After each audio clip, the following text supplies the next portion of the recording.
Hello viewers, আসসালামু আলাইকুম। Welcome to another blog. আমি আছি আপনাদের সাথে মিনহাজ। আর আজকে আমি আপনাদেরকে নিয়ে যাব ভোলার একটি ঐতিহাসিক খেয়াঘাটে। তো দেরি না করে চলুন, লেটস গো।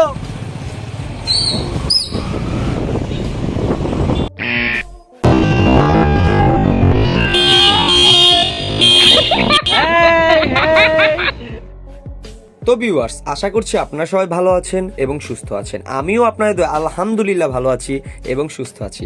আজকে আমি আপনাদেরকে নিয়ে যাচ্ছি ভোলার একটি ঐতিহাসিক খেয়াঘাটে। এটি হচ্ছে ভোলার খেয়াঘাট। আর ভোলা থেকে ঢাকা যেতে হলে অবশ্যই এই খেয়াঘাটের মাধ্যমে আপনাদেরকে যেতে হবে। আর এইখান থেকে সন্ধ্যা 7টায় একটি লঞ্চ ছাড়া হয় এবং 7:30টায় একটি লঞ্চ ছাড়া হয়। ভোলার সব মানুষই কম বেশি এই জায়গাটি সম্পর্কে জেনে থাকবে। আর আজকে আমরা চলে এসেছি খেয়াঘাটে। আর রাস্তায় যার সাথে দেখা হয়েছে এটি ছিল আমার একটি ক্লোজ ফ্রেন্ড। তো তার কথা বাদ দিই, চলে এসেছি আমরা এখন খেয়াঘাটে। খেয়াঘাটে রয়েছে একটি সুন্দর মসজিদ। আর এই হচ্ছে খেয়াঘাট। এখানে রয়েছে খেয়াঘাট বাজার, যেটি ভোলার মানুষের কাছে একটি পরিচিত বাজার। এখানে রয়েছে পার্কিংয়ের সুব্যবস্থা। আর আমরা এখন যাচ্ছি খেয়াঘাটের দিকে। চলুন ঘাটের ভিতরে আমরা এখন প্রবেশ করি। তো ভিউয়ার্স, আমরা এখন চলে এসেছি ভোলার সেই ঐতিহাসিক লঞ্চ ঘাট, যেখান থেকে আপনারা ঢাকায় উদ্দেশ্যে রওনা দিতে পারবেন ভোলা হয়ে। তো দেরি না করে চলুন আমরা লঞ্চ ঘাটের ভিতরে প্রবেশ করি। তো বেসিক্যালি এটি হচ্ছে লঞ্চ ঘাটের টিকিট কাউন্টার। আর এখান থেকে আপনারা জনপ্রতি 10 টাকা করে টিকিট সংগ্রহ করে তারপরই লঞ্চ ঘাটের ভিতরে প্রবেশ করবেন। আমরা এখন লঞ্চ ঘাটের ভিতরে প্রবেশ করতেছি। চলুন আপনারা আমাদের সাথে লঞ্চ ঘাটের ভিতরে।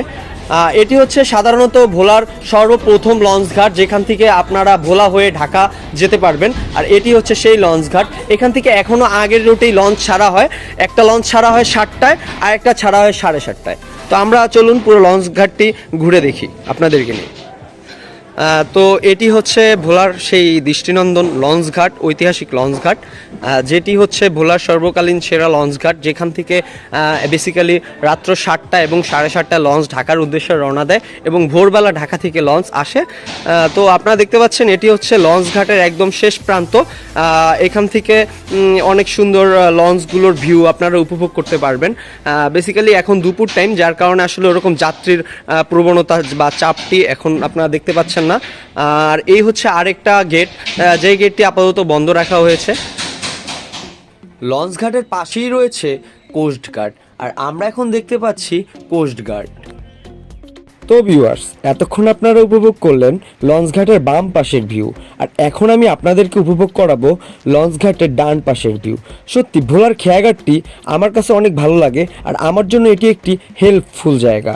সো দেরি না করে চলুন লঞ্চ ঘাটের ডান সাইডের ভিউটি আমরা উপভোগ করে আসি। এখান দিয়ে দেখা যাচ্ছে অনেক সুন্দর একটি প্লেস, যা আমার কাছে অনেক ভালো লাগে। আপনারাও যখন আসবেন তখন অবশ্যই লঞ্চ ঘাটের ডান পাশে আসবেন, তাহলে এরকম সুন্দর ভিউ উপভোগ করতে পারবেন। আমার কাছে মনে হচ্ছে আপনাদের কাছেও অনেক ভালো লাগবে। ভোলার খেয়াঘাটের এই নদীটির নাম আমরা সবাই ভোলার খাল হিসাবে চিনে থাকি। আর এই খালটি পার হতেই আমাদের প্রায় 1-1.5 ঘন্টা, কখনো বা 2 ঘন্টাও লেগে যায়। ডান পাশে আসলে আপনারা এরকম একটি ঘাটও দেখতে পাবেন। এখানে হচ্ছে খালের পাড়াপাড়ের একটি ঘাট করা হয়েছে। আর এখানে নতুন একটি রাস্তা তৈরি করা হচ্ছে। এই রাস্তাটি আগেও করা হয়েছে, কিন্তু এই রাস্তাটি আরও সৌন্দর্য বাড়ানোর চেষ্টা করা হচ্ছে। তো ভিউয়ার্স, আপনারা দেখতে পাচ্ছেন ঘাটে আজকে 4টি লঞ্চ রয়েছে। একটি হচ্ছে কর্ণফুলী 4, একটি হচ্ছে কর্ণফুলী 9, আর তার পাশেই রয়েছে বালিয়া লঞ্চ, যেটি ভোলার একটি অন্যতম লঞ্চ, অনেক পুরাতন একটি লঞ্চ। আর তার ওই পাশেই রয়েছে এমবি ভোলা। এই 4টি লঞ্চই আজকে ভোলা লঞ্চ ঘাটে অবস্থিত। তো আমার কাছে 4টি লঞ্চ অনেক ভালো লাগে। তো ভিউয়ার্স, আপনারা ইতিমধ্যে দেখে ফেলেছেন যে ঘাটে 4টি লঞ্চ রয়েছে। আর আমার সামনে রয়েছে কর্ণফুলী 9। আমি এখন কর্ণফুলী 9-এর ভিতরে প্রবেশ করতেছি। তো আপনাদেরকে লঞ্চের উপরে একটি বেসিক ধারণা দিব। এটি হচ্ছে লঞ্চে ঢোকার গেট। আর এখানে একটি বিজ্ঞাপন রয়েছে, মাস্ক ছাড়া যাত্রীরা ভিতরে প্রবেশ করা নিষেধ। আর এটি হচ্ছে ডেকের ভাড়া। আসলে ডেকের ভাড়া আসলে আপ ডাউন করে। উপরে কেবিন রয়েছে, এটি হচ্ছে ডেক। বেসিক্যালি ডেকের ভাড়াই তো মনে হচ্ছে যে 420 টাকা এখানে লেখা রয়েছে। তো আমরা এখন উপরে প্রবেশ করব, যেখানে লঞ্চের কেবিন অবস্থিত, যেখানে লঞ্চের কেবিন রয়েছে সেখানে। এটি হচ্ছে উপরে 2য় তলায় ওঠার সিঁড়ি। আর এটি হচ্ছে সামনে, আপনারা বেসিক্যালি এখানে আসলে অবশ্যই কেবিনের লোক দেখতে পেয়ে যাবেন। এখান থেকেই আপনি কেবিন বুক করা থাকলে চাবি নিয়ে তারপরে ভিতরে প্রবেশ করতে হবে। আর এটি হচ্ছে লঞ্চের বাম সাইড, কেবিনগুলোর সাইড। চলো আমাদের সাথে দেখি আপনাদেরকে কেবিনগুলো দেখাতে পারি কিনা। ভাই কেবিনটা একটু ভিতরে দেখা যাবে, একটু কাইন্ডলি যদি দেখান।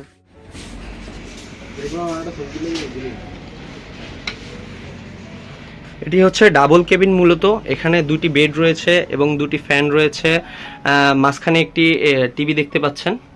এই হচ্ছে সাধারণত ডাবল কেবিন। ডাবল কেবিনের ভাড়া 2200 থেকে 2400 টাকা। তো ভিউয়ার্স, আমরা আজকে খেয়াঘাট আপনাদেরকে যেটুকু পেরেছি দেখানোর চেষ্টা করেছি। আমার কাছে পার্সোনালভাবে ভোলার খেয়াঘাটটি অনেক ভালো লাগে। আপনারা যারা ভোলা থেকে ঢাকার উদ্দেশ্যে যেতে চান রাত্রেবেলা, অবশ্যই এই লঞ্চঘাট থেকে যেতে হবে, আর কোনো ওয়ে নাই। তো এখন হচ্ছে ভোলার একটি ঘাট হয়েছে ইলিশা লঞ্চঘাট, যেখান থেকে আপনারা দিনের সকাল থেকে শুরু করে রাত্র 9টা পর্যন্ত এনি টাইম আপনারা ঢাকার উদ্দেশ্যে যেতে পারবেন। তো আসলে ভোলার সুবিধা যোগাযোগ ক্ষেত্রটা আসলে অনেক বৃদ্ধি পেয়েছে, অনেক উন্নতি হয়েছে, যা আমার কাছে পার্সোনালভাবে অনেক ভালো লেগেছে। তো আপনাদের কাছে কেমন লেগেছে তা অবশ্যই আমাকে কমেন্ট করে জানাবেন। আর আমাদের চ্যানেলে নতুন হলে অবশ্যই আমাদের চ্যানেলটিকে সাবস্ক্রাইব করে আমাদের পাশে থাকবেন। দেখা হবে নেক্সট কোনো ব্লগে। সে পর্যন্ত সবাই সুস্থ থাকুন, ভালো থাকুন, খোদা হাফেজ।